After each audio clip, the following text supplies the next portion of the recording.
Okay, today I finally get to start chapter five of actually continue, sorry, with chapter five in psychological types. After discussing at length this problem of three and four, and this quote from Rhea Prophetessa, one becomes two, two becomes three, and from the third comes the one as the fourth, and how this problem of three and four really constitutes our being in some way, and that Jung talks about this problem in terms of the production of a uniting symbol, which is designed um, and which naturally emerges so as to reunify the split between different pairs of opposites, or indeed resolve whatever problem of life besets one, which I would say in our time is the problem of this deep split between different pairs of opposites, in the sense of one becoming two. Now, Jung's basic notion here is that these symbols, symbols of an emerging center of life, and indeed an emerging center of conscious awareness, and indeed symbols of the renewal or rebirth of God, have deep cross-cultural convergence in their form. So Jung talks about symbols of the self in as connected with the mandala, and this is really the object of the series on dreams that I that is partly published, but partly mostly still forthcoming.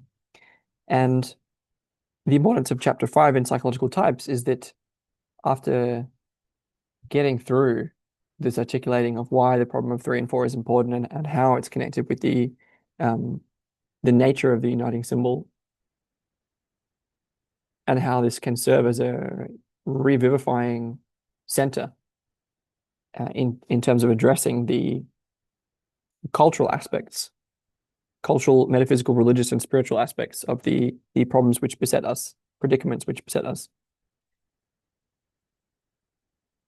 We can finally see how, for Jung, these mandala symbols, the symbols of the self, have been emerging naturally from what he calls the unconscious all through human history. And that by studying them and realizing their significance for life and for the way of life, for uncovering a new way of life in our time. I keep forgetting the beginning of my sentences because they're too long. What I'm getting at is that we finally get to take these Eastern symbols, analogies of the self, to explore further by analogy and by pointing between different pairs of dichotomies.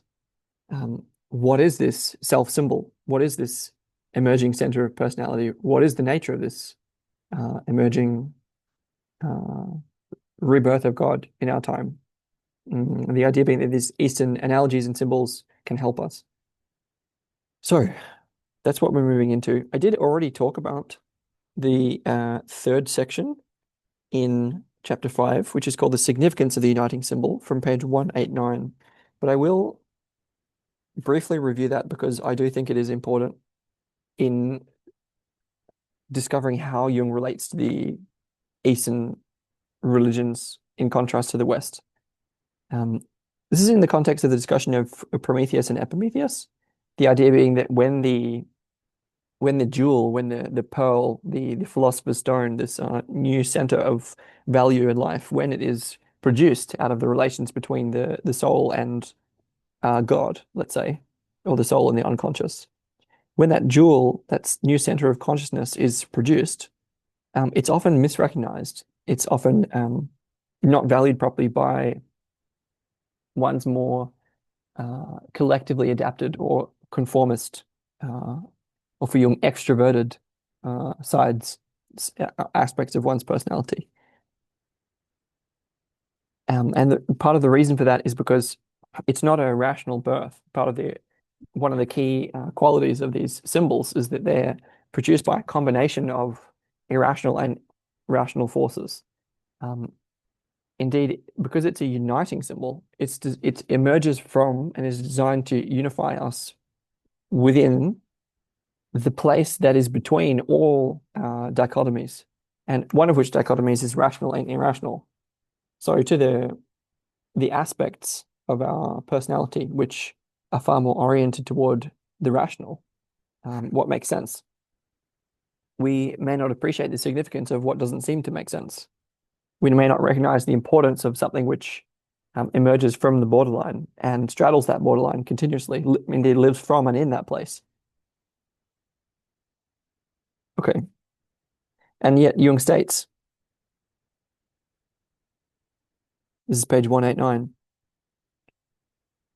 what is rationally correct is too narrow a concept to grasp life in its totality and give it permanent expression. The divine birth is an event altogether outside the bounds of rationality.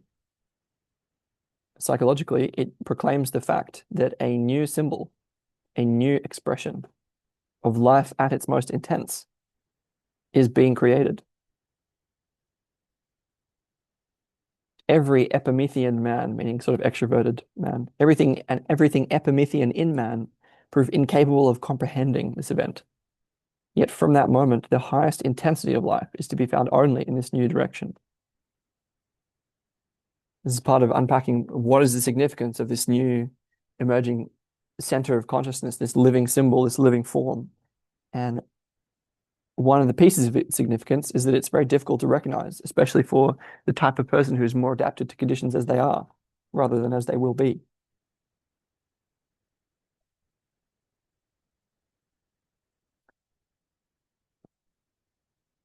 Importantly, to mention the transition from introversion to extroversion here, which I think Jung didn't quite get right, because he's really focused on I mean, he did in a sense, but Jung, as a very introverted person, really focused on this intrapsychic. And as we were saying, it's about these inner symbols that arise naturally in one's inner world. They're imaginal. We see images, symbols, visions, but it's tricky to talk about how those are then converted into functional expression into the world. In that introverted condition, it has to do with relating with the unconscious by taking up the perspective of the soul. So it's in the relation between the soul and what Jung calls the unconscious, that these self symbols, these mandalas can emerge into consciousness. But at that point, like for that to occur, one's ego or one's persona has to grant the soul enough authority to be able to, for her, let's say, to be able to enter into communion for the sake of that creative production within, meaning intrapsychically. However, we talked about how such a subservient attitude to one's soul, if it would, is not. We need a range. We need our relation with our soul to be, quote, a real relation, not to be devotional or subservient, but to include elements of dignity and self-respect, such that there's an I-thou relationship with one's own soul, whereby she reciprocates the freedom that is granted her in communion with God, so as to creatively produce with one's ego or one's persona. Where if, again, this is from the episodes on Prometheus and Epimetheus, if one's attitude toward one's soul is too subservient, then it may be the case that within the unconscious, she can produce this new jewel, this new image of the self in communion with God. However, it will not be able to be creatively produced because its creative production is the product of one's creative relationship with the soul from the point of view of ego or persona. So although we might give her the authority to commune with God, it's then a different step to say, hey, good job, soul. You're, let's say, pregnant or infused with this new emerging center of consciousness. Can we then, as in I and the soul, create together? And as Jung says, the new life-giving symbol springs, meaning emerges, from Prometheus' love for his soul mistress, a daemonic figure indeed. Yes, she has this dual quality, and there's an expression of love which would allow her to take up the authority that she needs, but also an expression of love which is to bring her back within the bounds of proper reciprocity and indeed co-creation. Um, Unfortunately, because the soul is daemonic, that we should expect there to be an element of evil uh, interwoven with the new symbol and its living beauty. For Jung says, otherwise it would lack the glow of life as well as beauty, since life and beauty are by nature morally neutral. So that ends up being a quality to look for. And indeed, there is then a whole discussion about defensive magic and how to accept evil and allow space for it without succumbing to it. Where again, it's millennia of Christian repression of evil, repress uh, the repress what they regard as evil into the unconscious, where it can then come out unconsciously through their action in the form of the Inquisitions and the Crusades and the whole history of people being horrible to each other. The idea would be to instead accept that evil exists and allow a conscious space for it that um, can depotentiate it by giving it safe expression.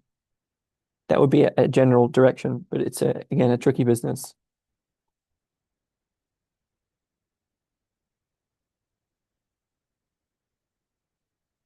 Yep, Jung talks about the importance of poets because he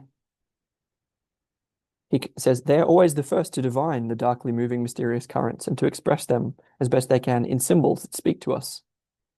They make known, like true prophets, the stirrings of the collective unconscious, or in the language of the Old Testament, the will of God, which in the course of time must inevitably come to the surface as a collective phenomenon. So part of the significance of this uniting symbol is that it's first recognizable and seen by and through poetic types, shamanic types, prophetic types.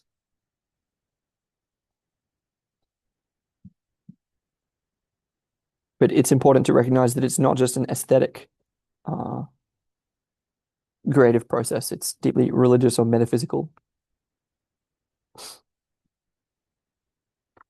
Okay.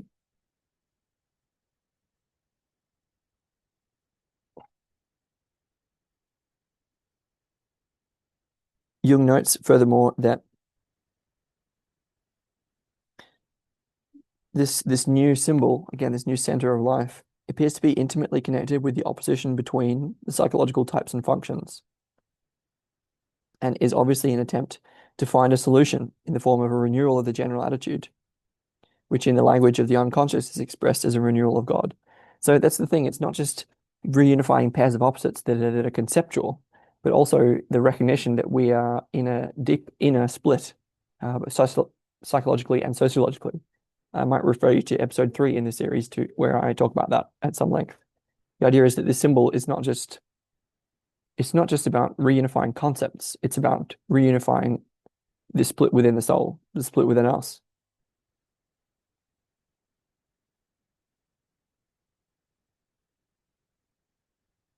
Yes, and so this symbol,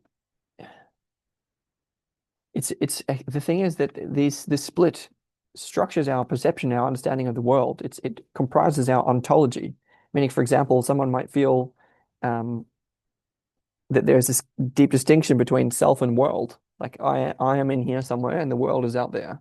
And it's like, no, it's actually one whole process. But we don't feel that, right? This is a symptom of the split condition. And so this symbol of the rebirth of God, it's not just a change in our um, the nature of the God whom we relate with, but it expresses a transformation of attitude by means of which a new potential, a new manifestation of life, a new fruitfulness is created. So we're expecting some pretty deep changes to take place.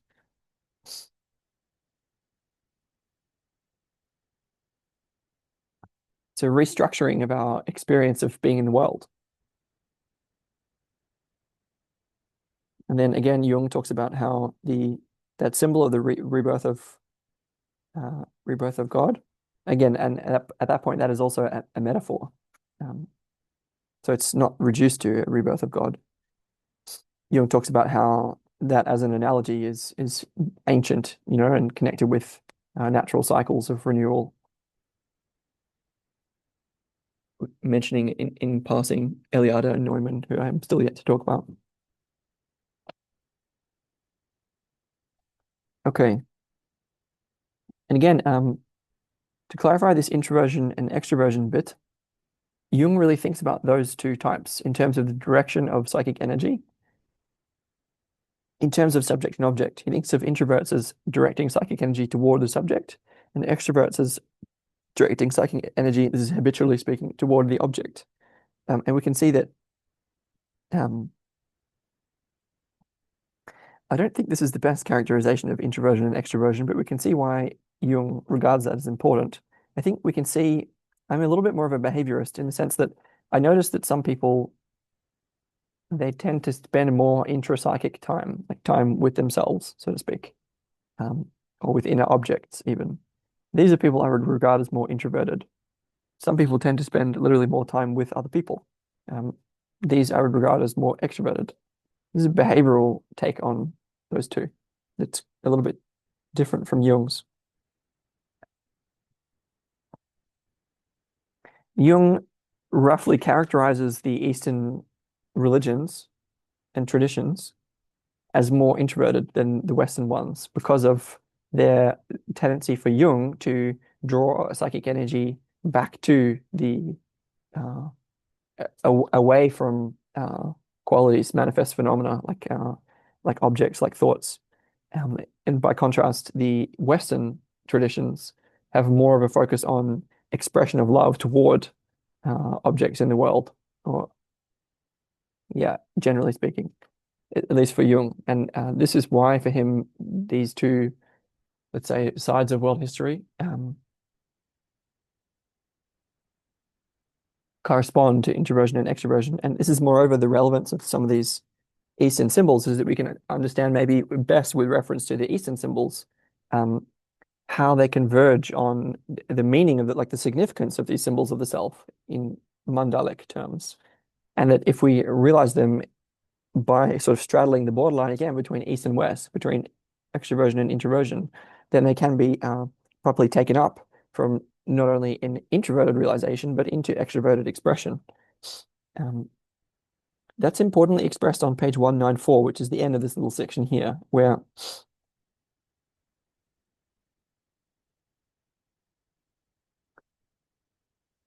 he says, he says that really one way of talking about the split, which we're attempting to redress, the split in the human psyche, which we've been addressing the whole way through the series, is in terms of Promethean and Epimethean, or introverted and extroverted. And the result of that split is that the what he calls the vital optimum, it's kind of the highest intensity of life. Again, it's seeking a middle way between, which is why the Easterners talk about this middle way. I mean, Westerners do as well, right? He says, since the middle position, as a function of mediation between the opposites, possesses an irrational character and is still unconscious. And is still unconscious. It's still unconscious. This is what he means. And he moreover claims that when it is still unconscious, it appears in projected form. It appears in the form of a mediating God, a Messiah. It's crucially important because you were saying that this is a deeply inner process, and when it's still in an unconscious condition, this process of mediation between the opposites, it actually is projected onto objects.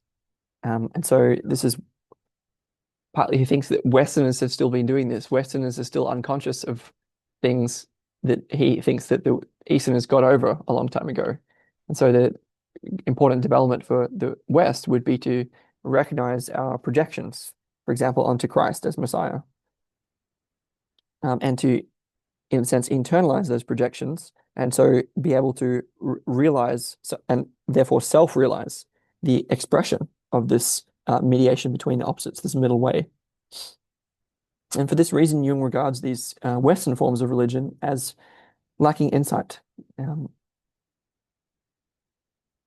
when the new bearer of life appears as a god or savior and not as a new version of oneself. He regards that as a kind of childishness.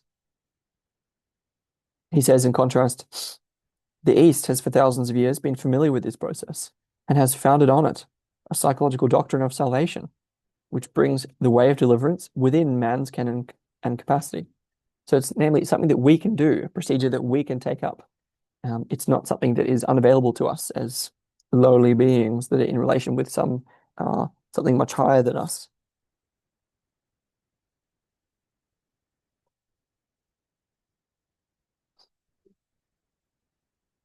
Yeah. So he says, thus the religions of India and China, and particularly Buddhism, possess the idea of a redemptive middle way of magical efficacy, which is attainable by means of a conscious attitude. And if we could really realize that, then it can be um, there's a kind of self-realization which becomes available there that we can then express in all the different forms and symbols available to us, which is what we're attempting to reach here. Okay, so that finally allows us to reach page 195 and the Brahmanic conception of the problem of opposites. And so really we have the problem and the situation laid out in excruciating detail. And the idea from here is to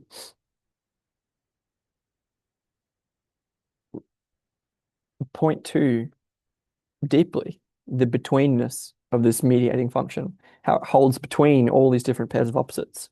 And by using these Eastern passages, express the same express the proposed solution to the problem in more poetic and religious and spiritual terms. This can help us to appreciate the metaphysical depth of the problem, help us to relate to it personally, and to clarify different dimensions of this dichotomizing that comprise our being, such that we can participate in them and differentiate ourselves from them, and so get ourselves deeper into the problem itself. And so it's going to be fun because we're going to be able to quote more extensively poetry and religious texts, which is going to be a lot more descriptive than this rather more abstract what we've been doing so far. So I'm going to start to use Eastern concepts and analogies to talk about this. So it's going to get a little in the weeds, but hopefully not too complicated because it does involve lots of fun quotes. So firstly, so the Brahmanic conception of the problem of opposites. How do they talk about this problem of dualities and how to move beyond them? Well, there's a Sanskrit term for pairs of opposites in the psychological sense, namely dvandva, and I'm gonna be butchering the pronunciations all the way through. I hope people would expect that from here on in. So dvandva, which also means pair, particularly man and woman, and these were apparently ordained by the world creator. And so in a text, the laws of Manu, it says, moreover, in order to distinguish actions, he separated merit from demerit, and he caused the creatures to be affected by the pairs of opposites, such as pain and pleasure. So this allows us to see that this pair of opposites is a deeply metaphysical, cosmological, original myth built into cosmologies and metaphysical philosophies, theologies all over the world. This is a good example of that. Further pairs of opposites in this text: desire and anger, love and hate, hunger and thirst, care and folly, honor and disgrace. And so we want to talk about mediation between all these different pairs. Ramayana says, this world must, as in the Ramayana, I hope you know what that is, this world must suffer under the pairs of opposites forever. Yeah. And so there's a sense here that to move beyond these pairs of opposites into nirvana, as in not being in these opposites, being free, is to sort of raise oneself above them. And this is a sort of normative claim. This is like how to proceed beyond and out of these pairs of opposites. Is kind of redemptive act, deliverance from these pairs of opposites in Eastern terms. So he keeps giving examples of this. For example, um, he quotes further from this book, The Laws of Manu, which says, when by the disposition of his heart he becomes indifferent to all opposites, he obtains eternal happiness, both in this world and after death. He who has in this manner gradually given up all attachments and is freed from all pairs of opposites reposes in Brahman alone. The Vedas speak of the three gunas, but do you, O Arjuna, be indifferent to the three gunas, indifferent to the opposites, ever steadfast in courage. We can see here that they talk about this quality of indifference. It's like going away from the pairs of opposites. I think we can see that we also want to be able to participate in them. I've talked about that at some length. This participating in, sort of down and among the pairs of opposites, is a far more it has a far more feminine quality in the sense of connected with the relational participation in the many things of the earth, rather than going up and away into a ascent-based, transcendence-based spirituality, which takes us up and out of the conditions. We want to, yes, be able to differentiate ourselves from them, to disidentify from pairs of opposites, and so therefore be indifferent, in some sense free, but also to deeply participate and relate both to and from out of different pairs of opposites, which are not, I would say that's a direction not adequately expressed so far in the Eastern quotes that we've been talking about.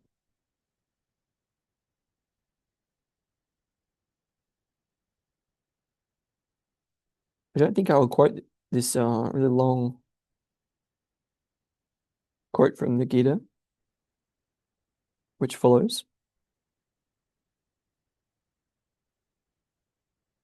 Yeah, but Jung elaborates that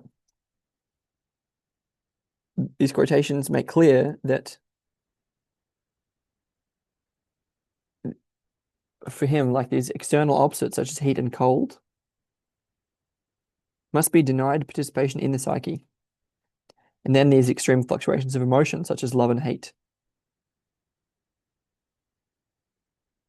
And he says that fluctuations of emotion, of course, are the constant concomitants, meaning they always go along with all psychic opposites. Yeah, and therefore the Indian purpose is quite clear to free the individual from these pairs of opposites, which are inherent in human nature. Again, I'm arguing this is one side of a dichotomy that we've been attempting to steer between. The idea of freedom from these opposites is so that one can attain new life in Brahman, which is the state of redemption at the same time God. So it's an entering into God by removal from pairs of opposites. It's an irrational union of opposites, their final overcoming. He gives another series of examples, which is a lot more helpful. So this is page 197, and I quote, Brahman is Sat and Asat, being and non-being, Satyam and Asatyam, reality and irreality. There are two forms of Brahman, the formed and the formless, the mortal and the immortal, the stationary and the moving, the actual and the transcendental. That person, the maker of all things, the great self, seated forever in the heart of man, is perceived by the heart, by the thought, by the mind, they who know that become immortal. When there is no darkness of ignorance, there is neither day nor night, neither being nor non-being. In the imperishable, infinite, highest Brahman, two things are hidden, knowing and not knowing. Not knowing perishes, knowing is immortal. But he who controls both knowing and not knowing is another. It's a little complex. It's essentially laying out different pairs of these opposites that we would want to steer between. Being and non-being is probably the deepest one of them. And indeed, this is talking about Brahman having both of those forms. This is why there is a paradox at the heart of these kind of conceptions, right? Because any way that we have of talking about these pairs of opposites are going to steer us into one or other of them. For example, we're talking about freedom from pairs of opposites, but also we want to be talking about participation in pairs of opposites, which isn't necessarily obvious.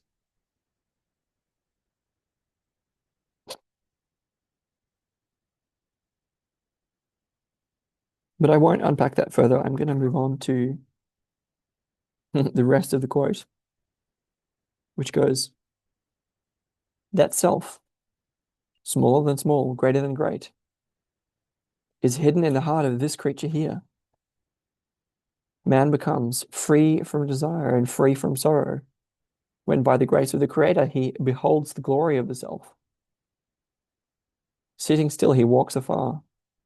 Lying down, he goes everywhere. Who but I can know the God who rejoices and rejoices not?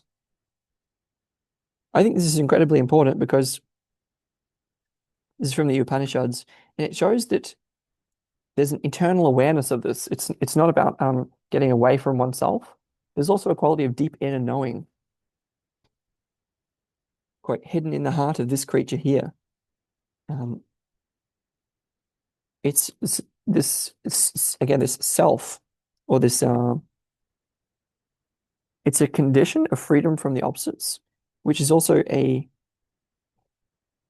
quite the great self, which is equivalent to Brahman in this sense. We're starting to approach here this convergence, this correspondence between Atman and Brahman, small self and large self, essentially. By which we mean that by connecting intimately with the core of who one is, internally, let's say, one can also experience this deep union with what is most divine, transcendent, and highest. Quote, that self, smaller than small, greater than great, is hidden in the heart of this creature here. So it's not about getting away from who we are. It's about getting further into it.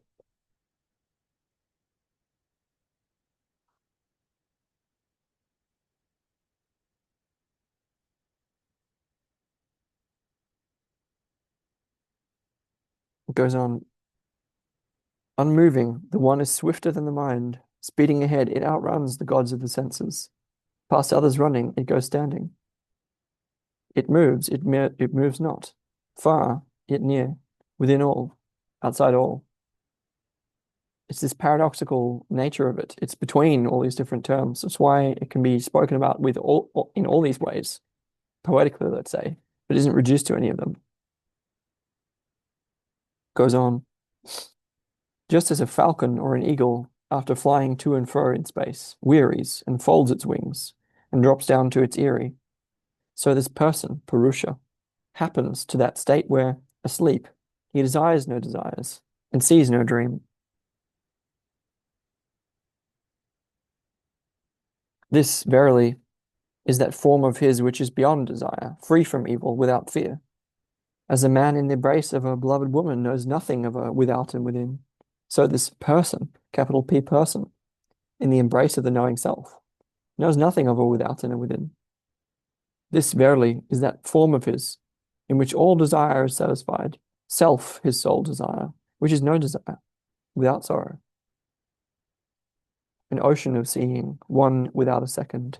He becomes whose world is Brahman.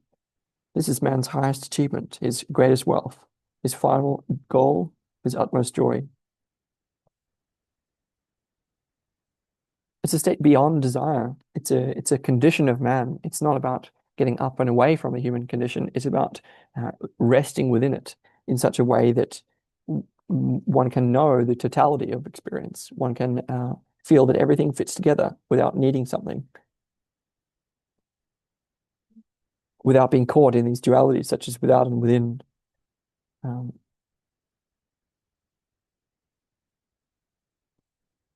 Free from evil without fear.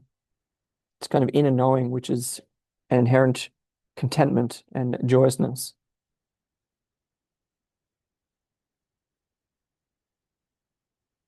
It goes on. That which moves, that which flies and yet stands still, that which breathes yet draws no breath, that which closes the eyes, that many-formed sustains the whole earth, that uniting becomes one only.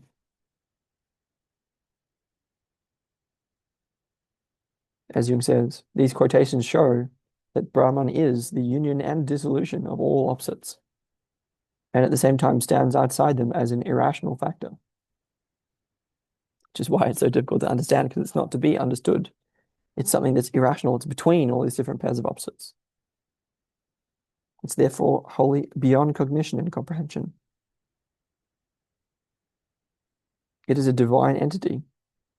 At the same time, the self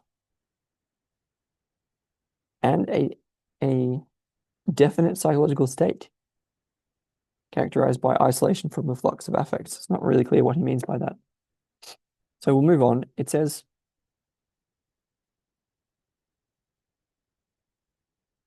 yeah, Jung talks about how freedom from the flux, the changing nature of our affects, is freedom from that or deliverance from that is synonymous with a way of redemption that gradually leads to Brahman, at least for Jung. And so this he talks about this disregarding of the tension of opposites in terms of our inner flux, our inner emotionality. And so he says, therefore, that Brahman is thus not only a state, but an inner process. It's an inner process of moving toward freedom from, but again, participation in as well, different pairs of opposites. And that's why it can be expressed in the Upanishads by means of symbols that Jung has termed libido symbols, because they have to do with the flow of life. There's something processual about these symbols. It's not a final condition, a final goal. It's also the way to that final condition or final goal. It's both of those as well. Okay, we've reached finally section B, which is the Brahmanic conception of the uniting symbol.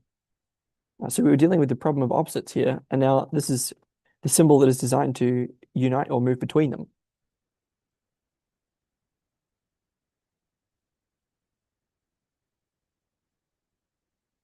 It says, quote, when it is said that Brahman was first born in the East, it means that each day Brahman is born in the East, like yonder sun. Yonder man in the sun is Parameshtin, Brahman, Atman. Brahman is a light like the sun. As to that Brahman, it is yonder burning disk. First was Brahman born in the East. From the horizon, the gracious one appears in splendor. He illumines the forms of this world, the deepest, the highest. He is the cradle of what is and is not. Father of the luminaries, begetter of the treasure. He entered, many-formed, into the spaces of the air. They glorify him with hymns of praise, making the youth that is Brahman increase by Brahman. Brahman brought forth the gods. Brahman created the world. This is a complex quote, which I won't really unpack in detail. It's devotional, it's hymnal, it's prayerful. You can hear that kind of a tone. Jung wants to emphasize that it's Brahman, which is again this it's not exactly a deity, right? It says actually one meaning of Brahman is prayer, hymn, sacred knowledge, magic formula. And so Jung says these points make it clear that Brahman is not only the producer, but also the produced, the ever becoming. So this is a finite versus infinite games quality. We're talking about participating in a transforming, engaging process where connection with freedom from the opposites, but also freedom to participate in them is the natural product of this process, which is continually engaged in. Again, sun is a symbol of consciousness.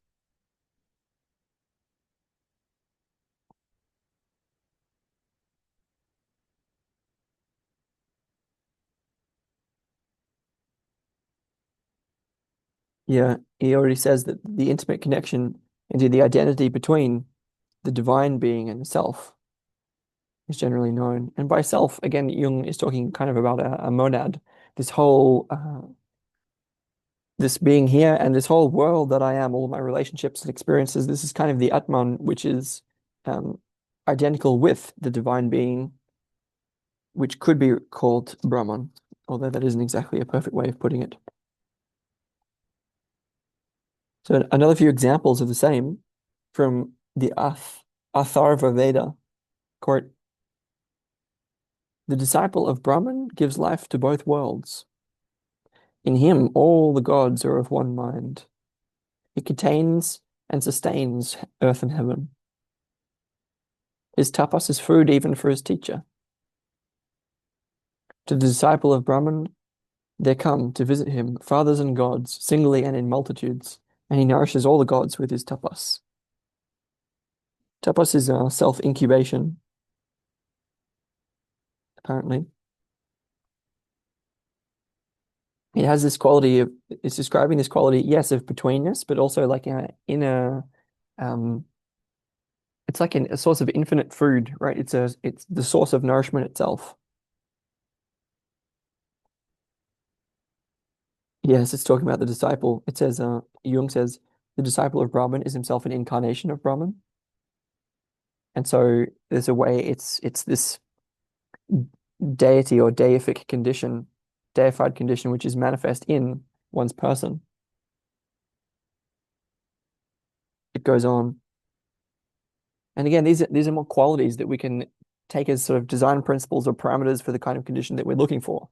If, as a result of participating in the co-creation of this emerging center, this emerging symbol, that it drains us and we're left feeling horrible, then it was probably not the right kind of process to be involved in. It should be fulfilling and nourishing. It goes on. The sun, set in motion by the gods, shines unsurpassed yonder. From it came the Brahma power, the supreme Brahman, and all the gods, and what makes them immortal. The disciple of Brahman upholds the splendor of Brahman. Interwoven in him are the hosts of the gods.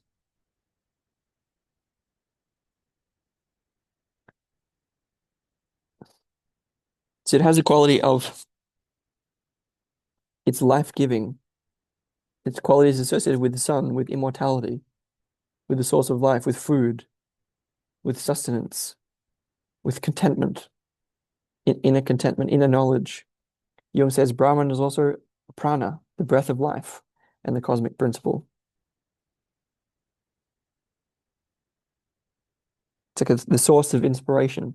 It is Vayu, wind, which is described in one of the Upanishads as the thread by which this world and the other world and all things are tied together. The self, the inner controller, the immortal.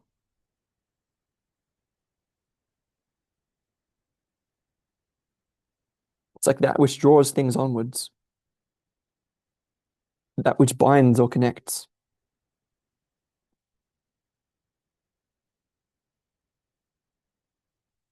It says, he who dwells in man, he who dwells in the sun are the same.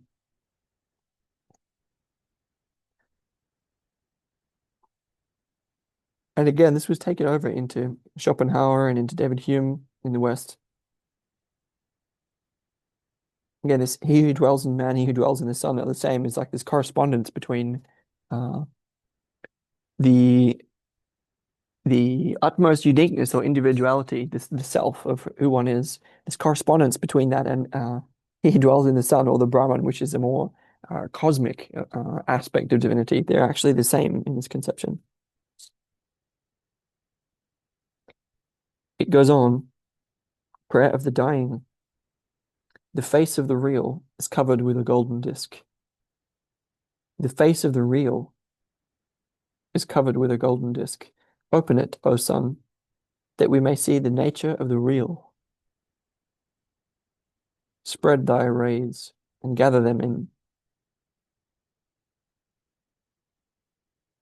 The light which is thy fairest form, I see it. That person, capital P, person who dwells yonder in the sun is myself. May my breath go to the immortal wind when my body is consumed to ash.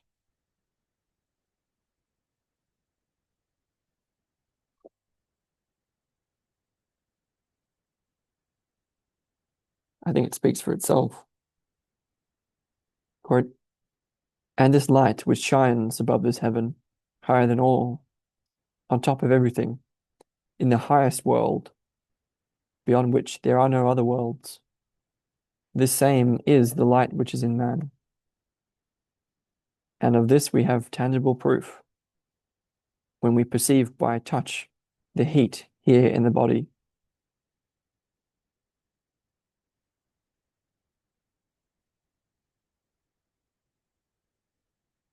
it has the quality of utmost devotion. It has such a quality of intimacy and self-sacrifice, of praise to what is most high, of connection to the core of reality, the truth of what is real, and the revealing power of consciousness of the sun that can gather all within it.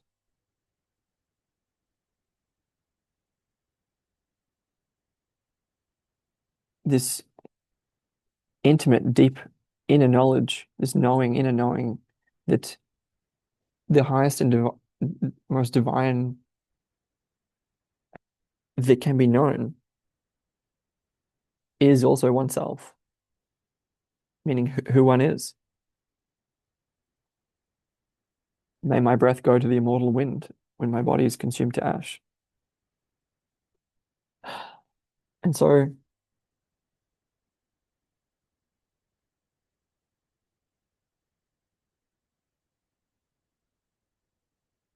again, it's this profound understanding that what is within one in one's own limited humanity, is also the light which shines above this heaven, higher than all, on top of everything in the highest world.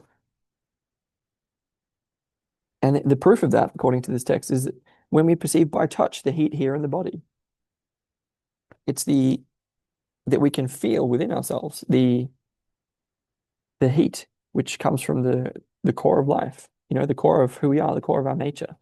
This is manifest, tangible proof of our divinity, according to this. And I'd say I rather agree. It says, as a grain of rice, or a grain of barley, or a grain of millet, or the kernel of a grain of millet, is this golden person in the heart, like a flame without smoke, greater than the earth, greater than the sky, greater than space, greater than all these worlds. That is the soul of all creatures. That is myself.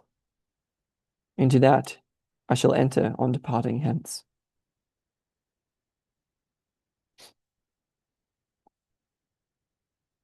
Just this quality of like what is smallest and most valuable. The egg, the jewel, the pearl within, which is most deeply within. And it's a kind of golden person. It's what is most personal, unique about one. It's found through and in the heart. It has qualities of greatness. And it's quote, that is the soul of all creatures. That is myself. So here I would talk about the world soul. It's this divine combination of what is most personal and unique and individual about one. Let's say one's own soul, one's own self. And also the myriad expressions of soulfulness in the world, in the different forms of nature. And I would talk about the combining or co-creating of them into one. That is the soul of all creatures. That is myself. That they have a shared essence, which is not uniform, but multi-aspectual. Jung says, Brahman is conceived in the Atharva Veda as a vitalistic principle, the life force, which fashions all the organs and their respective instincts. Vitalistic principle, it's a source of life at its highest intensity. This symbol, quote, who planted the seed within him that he might spin the thread of generation? Who assembled within him the powers of the mind, gave him voice and the play of features? So everything about us which is strong, which is capable, which is creative, which is energetic, comes from this conception of Brahman, from the self. Jung says, it's clear from these examples, which could be multiplied indefinitely, that the Brahman concept, by virtue of all its attributes and symbols, coincides with that of a dynamic or creative principle, which I have termed libido. So yes, Jung thinks about libido itself, creative energy, as the same dynamic or creative principle. Then we want to talk about the relationship between libido itself, or energy, and this living symbol, which I'm going to talk about, I think, in terms of a combination of libido or essence and then form, which contains or binds or surrounds that essence in some way, which we can also put in terms of logos and eros. In any case, he says the word Brahman means prayer, incantation, sacred speech, sacred knowledge, holy life, the sacred caste, the Brahmins, the absolute.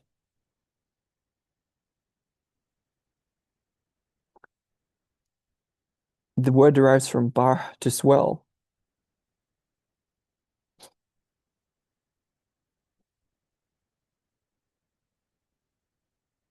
Whence prayer is conceived as the upward striving will of man toward the holy, the divine.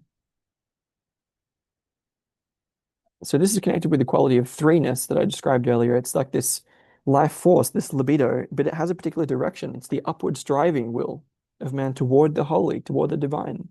Where, quote, this derivation indicates a particular psychological state, a specific concentration of libido, through which through overflowing innovations produces a general state of tension, associated with a feeling of swelling.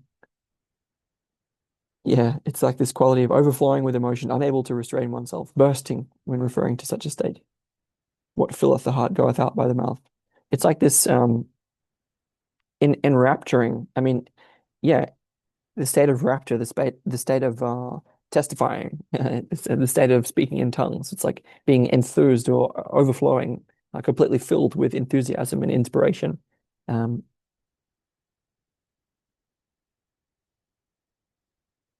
this would be the quality, like this is again connected with the 3 and 4 problem because it's this source of creative energy in life, but it has a direction, it has a flow, it has a significance. Um, and it's importantly connected with our speech here. Again, this is where the 3 is connected with the logos. The function of shamanic speech is an outflowing, an outpouring. It's itself a um, divine act. This is why it's connected with sacred speech, right? I would also mention in passing Eric Neumann, The Roots of Jewish Consciousness, where he talks about the prophets, like the function of the original prophets in the Judaic canon.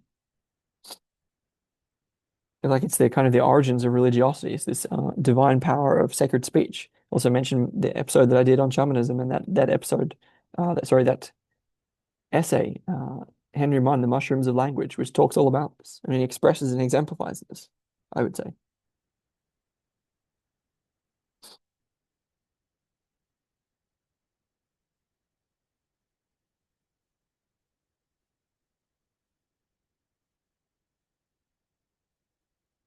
Yeah, he does say that there's a quality of he talks about this in terms of yoga, which I won't go on about, but he simply says that there's a kind of quality here, as in when we're connected with like yeah, testifying or speaking in tongues or sacred speech, there's a quality of like lowering of one's consciousness, meaning like it's allowing the unconscious to speak through one in a sense. It's like this access to the borderline where one can speak fluently and freely without always in a spontaneous way. This is what Terence McKenna called raving. It's like this um, not being in such a controlling and artificial, dogmatic and deciding about exactly what we're going to say, but allowing things to flow. Where he says, um, an activation of the contents of the unconscious, i.e., the primordial images, which, because of their universality and immense antiquity, possess a cosmic and superhuman character. Yeah, so it's allowing these deepest uh, phenomena, these really deep symbols that have these qualities to come through us, which Jung says accounts for all those sun, fire, flame, wind, and breath similes, which from time immemorial have been symbols of the procreative and creative power that moves the world. This is the reason for all of these, the focus on these kinds of symbols.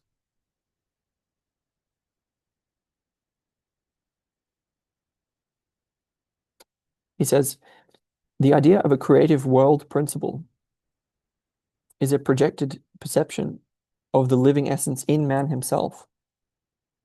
So something that's deeply within us that we can do is projected outward.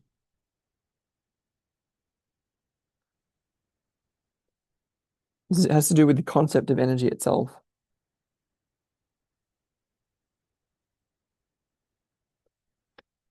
He says the concept of energy implies that of polarity, since a current of energy necessarily presupposes 2 different states or poles without which there's no current. Every energic phenomenon, and there's no phenomenon which isn't energic, consists of pairs of opposites, beginning, event, and end, above and below, hot and cold, earlier and later, cause and effect, etc. The inseparability of the energy concept from that of polarity also applies to the concept of libido.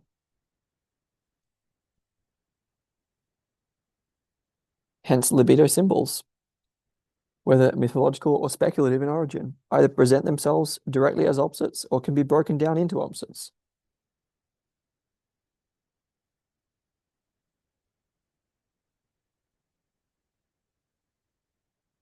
I think this is pretty obvious here. It's just about this, like it's energy or libido, which is itself what in terms of form splits into two always.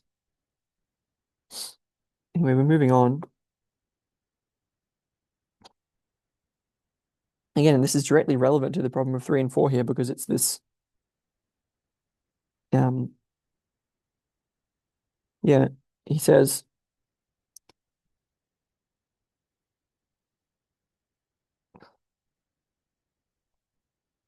that there's a direct connection between the libido symbol and the concept of polarity, which is obvious. He says we find that connection in the concept or symbol of Brahman. Brahman as a combination of prayer and primordial creative power. Again, this is this symbol that refers to both 3 and 4 here, where in this context, prayer would be represented by 3. Prayer is kind of this the act of creating. It's this sacred speech. It's this like the act of prayer itself, and the primordial creative power which flows through that prayer in a sense. It's like again this combination of 3 and 4.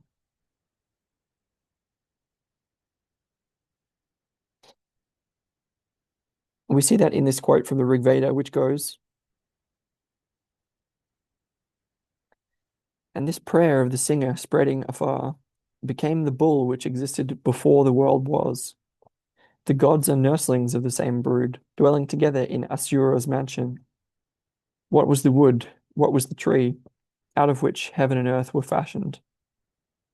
These two stand fast and never grow old. They have sung praises to many a dawn and morning. There is no other thing greater than he, the bull, supporter of earth and heaven. He makes his skin a filter, purifying the rays. When as Surya, his bay horses bear him along. As the arrow of the sun, he illumines the broad earth. As the wind scatters the mist, he storms through the world. With Mitra and Varuna, he comes anointed with ghee. As Agni in the fire sticks, he shoots out splendor. Driven to him, the cow once barren brought forth. The moveless thing she created moved, pasturing freely. She bore the son who was older than the parents.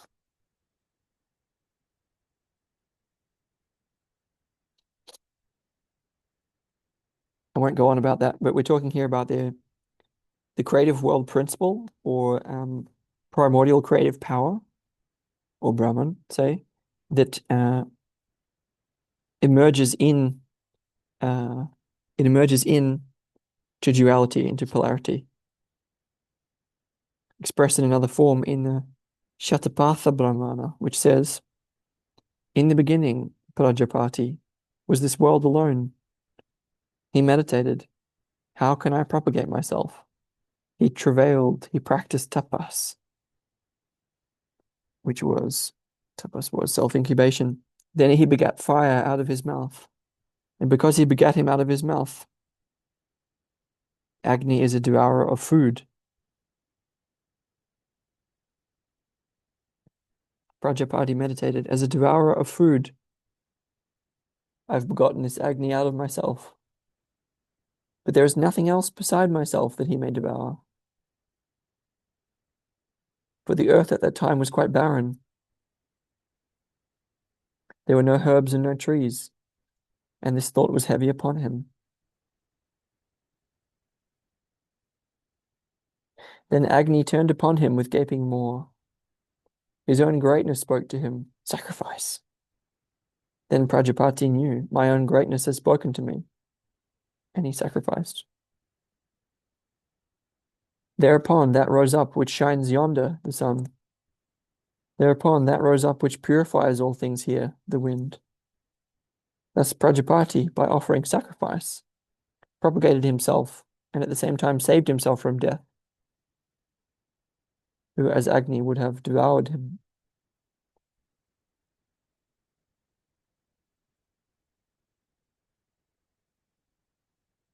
So first of all, it's this Prajapati obviously is the cosmic creative principle or the libido,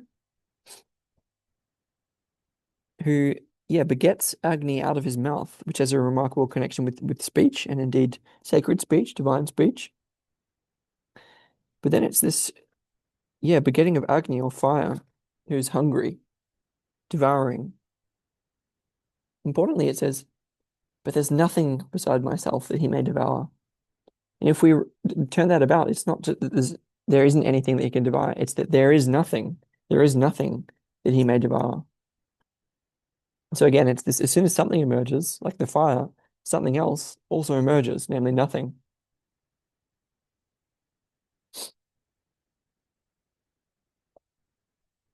And I think the thing is that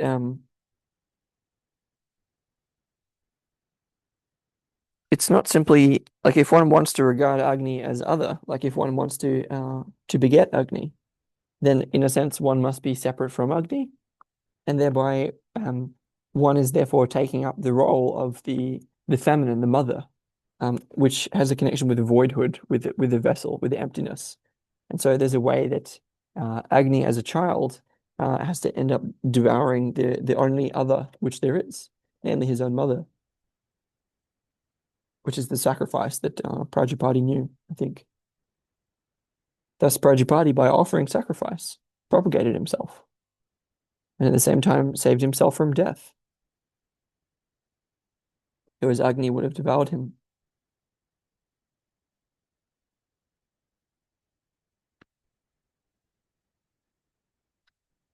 Alternatively, one could say that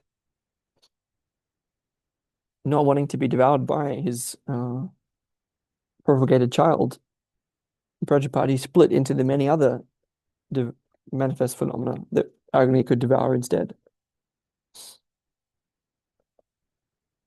Yeah, because Jung says sacrifice also means renunciation of a valuable part to oneself. Sorry, of oneself. Renunciation of a valuable part of oneself. And through it, the sacrifice escapes being devoured.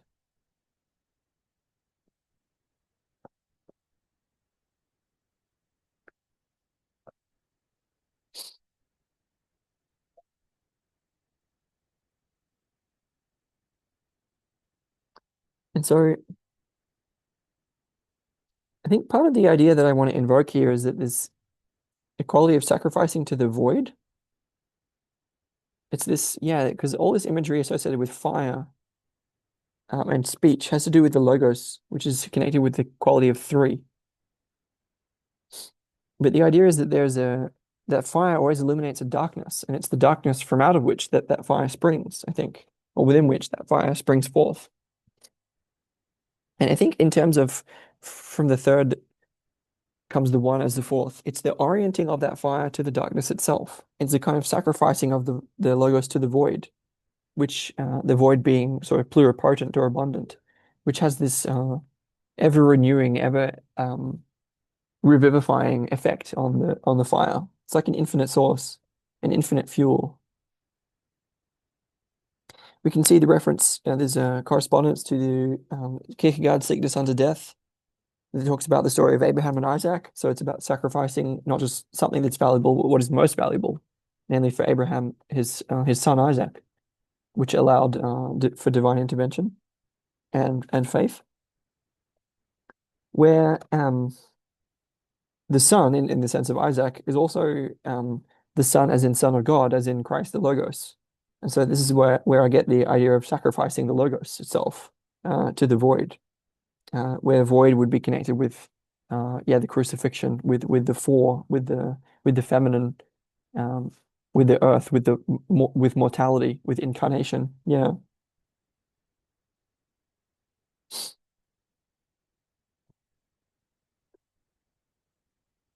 Yeah, it's like if you want to have the logos, if you want to have this quality of fire or sacred speech to exist, then it has to be also sacrificed to something in a way. It has to. I think it's both sacrificed to and revivified by and renewed by.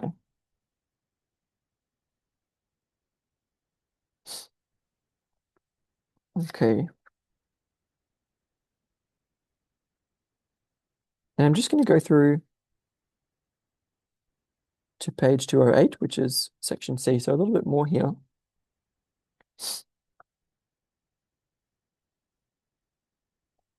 So the story is talking about how Prajapati, as the divine creative principle, splits into many. It splits into different halves, new forms of libido. It's not a transformation into the opposite, but transformation into new forms. For example, mortal and immortal forms. But Prajapati also apparently divides himself into two principles, manas and vak, so mind and speech. Mind and speech, and these are going to become important. It says, this world was Prajapati alone. Vak was his self, and Vak his second self. He meditated, this Vak I will send forth, and she shall go hence and pervade all things. Then he sent forth Vak, and she went and filled the universe. Speech. So I read that again. This world was Prajapati alone. Speech was his self, and speech his second self. He meditated, this speech I will send forth, and she shall go hence and pervade all things. Then he sent forth speech, and she went and filled the universe.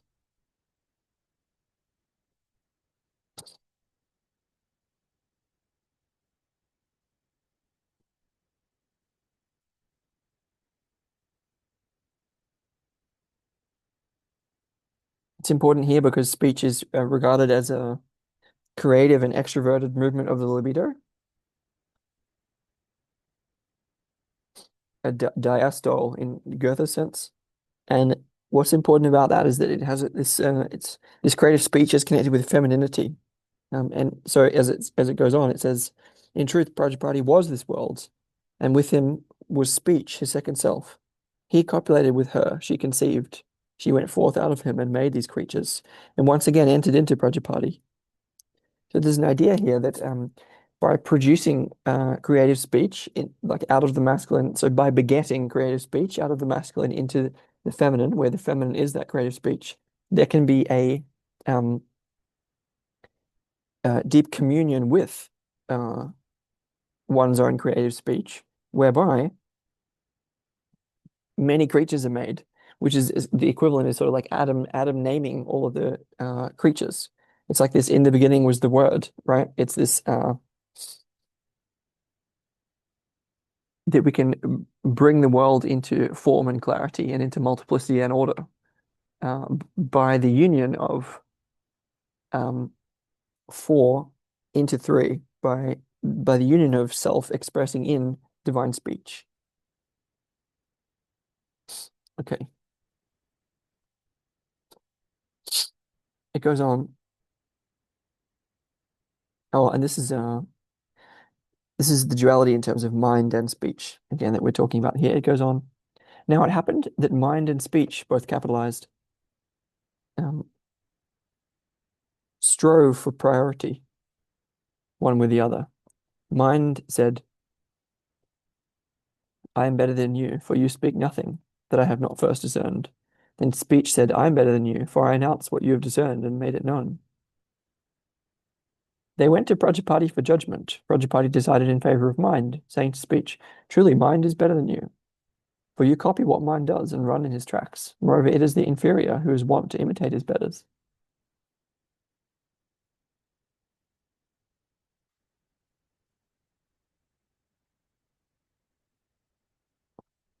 I think the idea here is sort of that the logos is sort of split into both, has elements of understanding symbols and also creating or conceiving symbols. It's this combination of mind and speech in terms of the logos. It's what I would infer. You can infer a lot of different things from this. It goes on. Prajapati desires I wish to be many, I will multiply myself. Then he meditated silently in his mind, and what was in his mind became song. He bethought himself, this embryo of me is hidden in my body. Through speech I will bring it forth. Then he created speech. Yes, and Jung says, this passage shows the two principles as psychological functions. Manas as an introversion, manas or mind as an introversion of libido, begetting an inner product. Yes, this is the inner production of self symbols, symbols of the self. Whereas speech is this a function of exteriorization or extroversion. Um,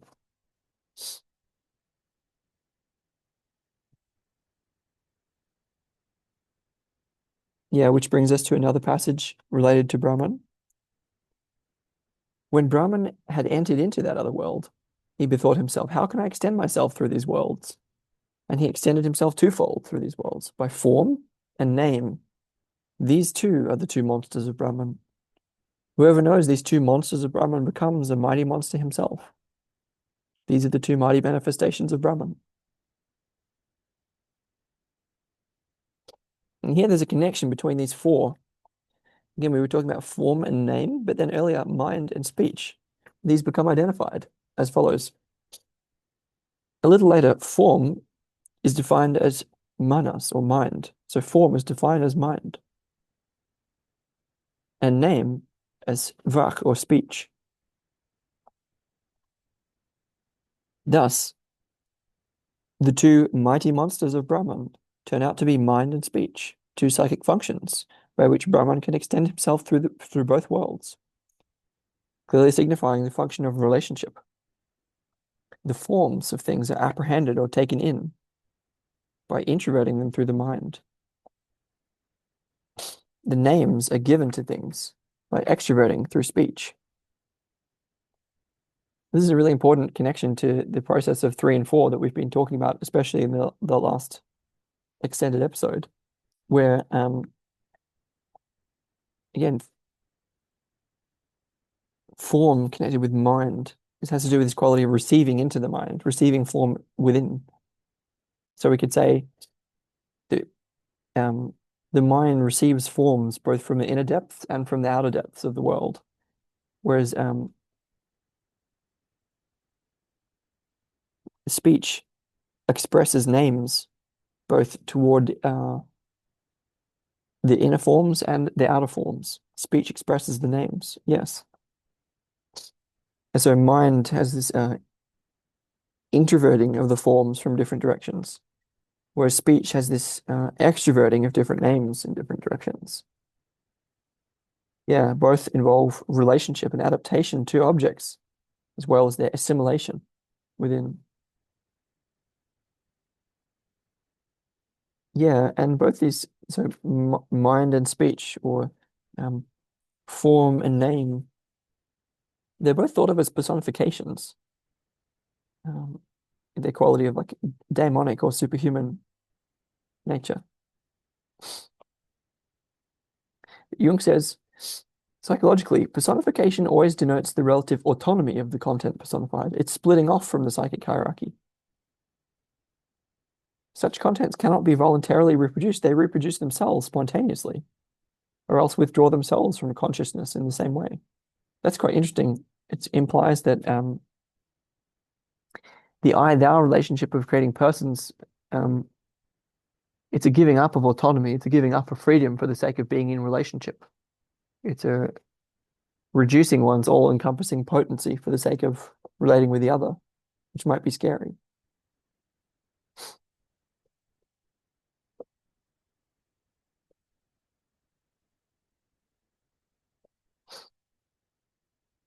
Again, where we talked about the function of being able to disidentify from each of a different pair of opposites, including an I and a thou, but also participate within an I and a thou, each of.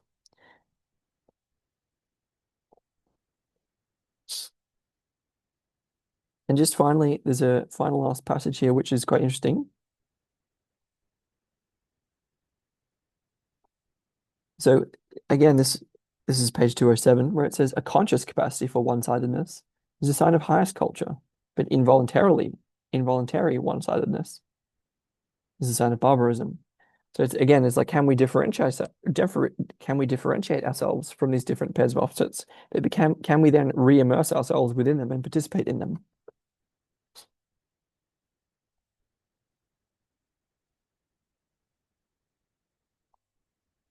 He says, yes, identification with one particular function produces attention of opposites. Yeah, the more compulsive the one-sidedness, the more untamed the libido, which streams off to one side, the more demonic it becomes. So it's this, the more that we can only be one thing and not the other, the more autonomous and demonic that other side becomes. Yes, when a man is carried away by his uncontrolled, undomesticated libido, he speaks of demonic possession or of magical influences. This is why this, again, the free will of spaciousness, the incorporating within an oppositionality within a greater space has a depotentiating function because it can hold uh, or contain, meaning this is what we mean by hold space for in a therapeutic sense.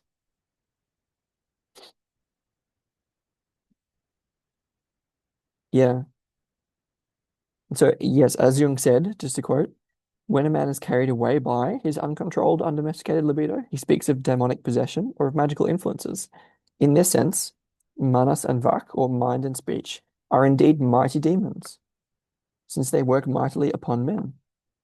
All things that produced powerful effects were once regarded as gods or demons. Thus, among the Gnostics, the mind was personified as the serpent-like nous, and the speech as logos. This is nous and logos, mind and speech.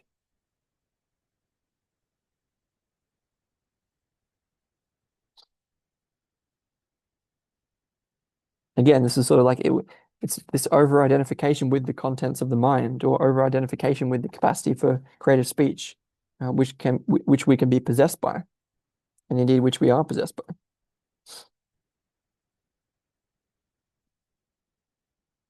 It says here, the sort of demons that introversion and extroversion may become is a daily experience for us as psychotherapists.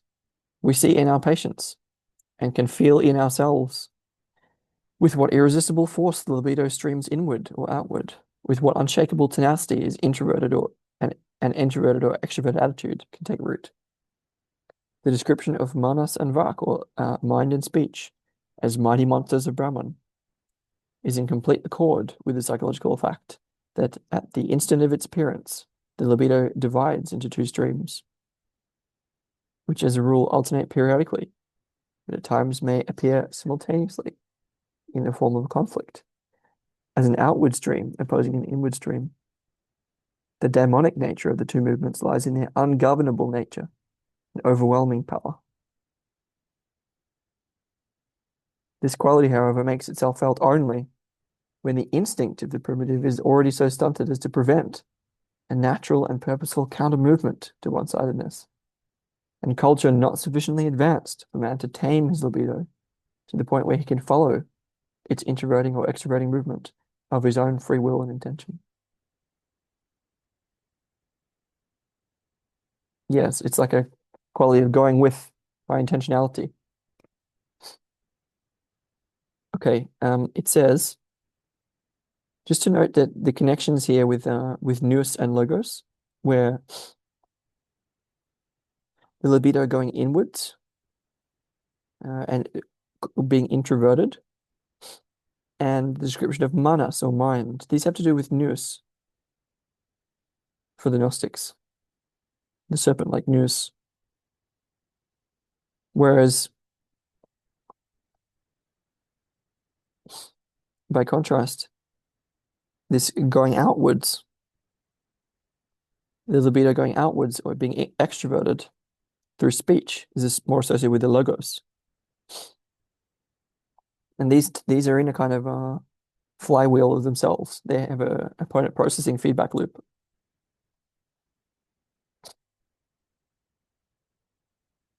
Okay, I'm gonna stop for the moment. I think I want to break this up a little bit more. So that was, yeah, sections 3A and 3B on the psychological, yeah, the Brahmanic conception of the problem of opposites and the Brahmanic conception of the uniting symbol up to page 208, where we will continue with the uniting symbol as a principle of dynamic regulation, going on with a bit more from Hinduism and Buddhism, but then slowly getting toward, yeah, some Taoist stuff, and then into Meister Eckhart and the relativity of the symbol in terms of worship of women and the worship of the soul, which is, I think, the most interesting part. But we'll do that next time.